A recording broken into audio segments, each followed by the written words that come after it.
As a result of building the blockchain with scientific research and peer review, applications built on Cardano have a higher degree of assurance, especially as we're talking about something as important as millions to soon to be billions of dollars. In this lesson, we'll cover DeFi on Cardano and look into several projects which are building tools and infrastructure for the ecosystem.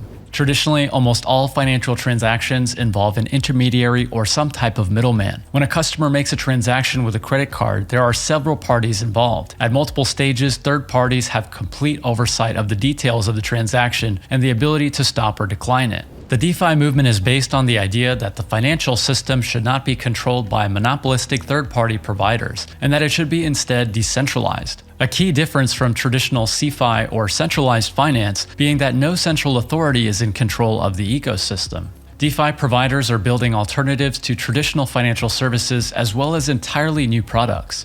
Existing DeFi applications include stablecoins, decentralized exchanges, and peer-to-peer lending and borrowing services. DeFi is also the basis for the growing world of the prediction markets. So now that we have an idea of what DeFi is, it's important to discuss a key term when it comes to interacting with financial markets such as crypto. The term impermanent loss is one which you will often hear when talking about trading assets on a decentralized exchange. Impermanent loss can arise when there is a price discrepancy between the two assets a trader holds on a DEX, usually a cryptocurrency and a stablecoin of some sort, one such as USDC. When the price of the cryptocurrency falls relative to the stablecoin, the trader can experience a loss due to the difference in price. Impermanent loss occurs when traders use a DEX to buy one asset with another asset. For example, if a trader buys ADA using USDC, then the trader is exposed to the price movements of both assets. If the price of ADA falls relative to USDC, the trader's profits from the trade will decrease or even become a loss. This is because they have to sell the ADA at a lower price to get back to the original USDC amount. Impermanent loss can also be minimized by setting up a portfolio of assets that are well correlated. This way, when the prices of the assets diverge, the portfolio will remain relatively balanced, and you can avoid any unexpected losses. Let's dive deeper to explore some of the DeFi projects that are building on Cardano.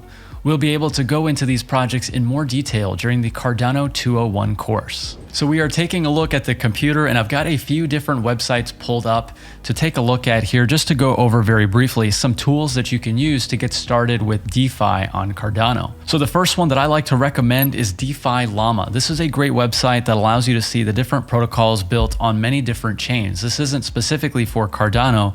You can also look up DeFi protocols built on Ethereum, Tron, other smart contract blockchains. But in this case today, we're taking a look at Cardano. You can simply click on DeFi. There is an arrow where you can explore the different chains and then search at the top, just type in Cardano, and you'll be able to see all the different projects here. This is really cool because it gives you an idea of the TVL. TVL is an acronym used for total value locked. This is a metric that we like to use in the crypto ecosystem to gauge the size and scale of any given market. And in this case, we can see the total value locked valued in US dollars. Currently on Cardano DeFi protocols is worth $72 million. So relatively small in its size still, but considering that the industry is still very new, there is quite a room to run here in terms of the amount of growth that's possible for this ecosystem. And if we scroll down, we can take a look at some more protocols which are building, and it'll show us the chain which they're built on.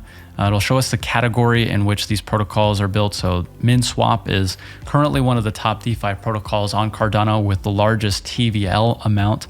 We can see here it sits at the top at just under 30 million in terms of the value. Then we've got other protocols like Indigo Protocol, which is synthetic assets.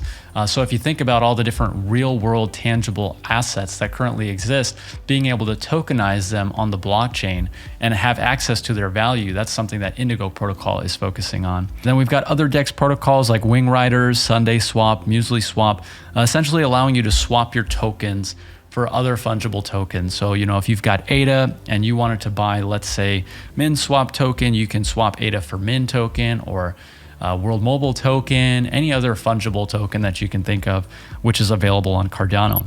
So check out DeFi Llama. This is a very brief overview of the website, but I do think that this is a great place to get started. Taking a look further at some of these different DeFi protocols. So the first one that we saw was MinSwap. And of course, I will be sure to leave the links for all these different projects in the description. So if you do want to dive in deeper, definitely be sure to check out those links.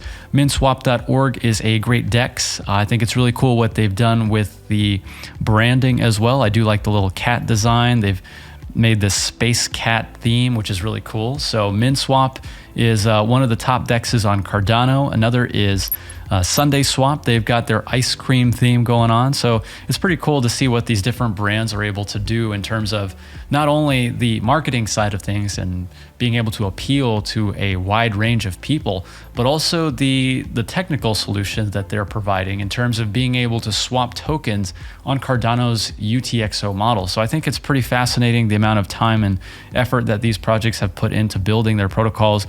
Wing Riders is another popular DEX on Cardano. They have the Wing Riders token allowing you to stake, you can yield farm, you can swap your assets. As far as being able to go further into any of these different DEXs or DeFi protocols, that will be coming up in the Cardano 201 course. So that's something you definitely want to stay tuned for. Let's also take a look at Indigo Protocol. They just recently launched their IUSD, which is their synthetic stablecoin. We will be covering stablecoins in a future lesson, but I think Indigo Protocol is another exciting project to keep an eye on. And lastly, one of my favorite DEXs, this was actually the first ever DEX that I started using personally on Cardano, is MuesliSwap.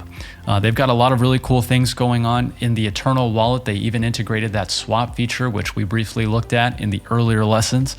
So they've got some cool things as well, allowing you to yield farm. You can also swap tokens.